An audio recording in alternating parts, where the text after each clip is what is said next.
Lee, there's an argument that, AI will eliminate 10 million jobs in the United States. Goldman Sachs had some study about a year ago that said worldwide AI could destroy 300 million jobs. I don't know. That's a That's a typical lot. Goldman Sachs thing, or a McKinsey thing.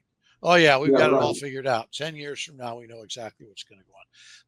But the truth of the matter is that there does appear to be a capacity for a lot of companies to take certain things that people have to do and replace them with AI. Now, it may not be perfect. You may not be able to get rid of 1,000 people because you've got a great AI infrastructure. Maybe it's only 125. But if you believe what a lot of pundits and also people who are smart and experts in tech and employment, AI could drive tremendous productivity in our economy, but it could also eat through a lot of jobs. And it seems Absolutely. to me that in some ways, AI hurts the economy very badly.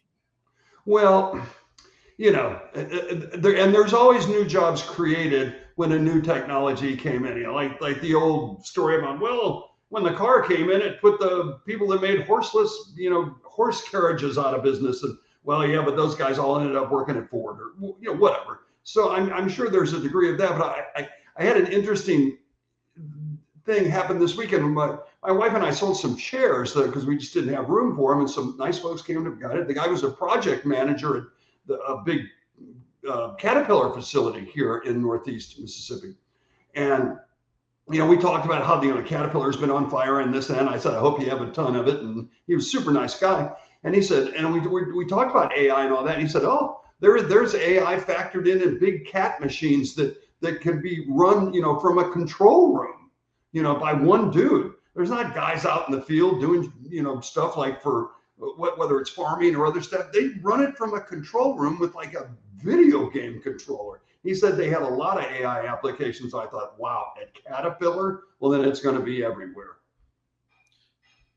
So I think people ought to look at this, and I don't know what the trade is here. If you're an investor, you sort of have to, this is complicated. You got to figure it out for yourself, but you've got to ask yourself what happens if AI is so successful that you start to see it take enough jobs to knock unemployment up by 1% or 2%. So you get a slowing economy, you get to 5% unemployment, which is, a lot of economists call full employment. Yeah. But if that goes from 5% to 6 or 7% because of the efficiencies AI is creating, it starts to push you in the direction of a recession.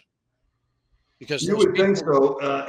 It's interesting, but I never forget about it. It's when people are like, well, what are people do if they don't have a job? Well, you can always give the advice that when they shut down the pipeline, to learn how to code. Well, everybody can't learn how to code. That's retarded, of course. And I think that there's going to be I don't know if it's retail jobs or if it's service jobs that can be done via AI, or not exactly sure which will get hit the hardest, but I think you're right. And I think when it does hit in, it's like these people may not have a place to go. Yeah.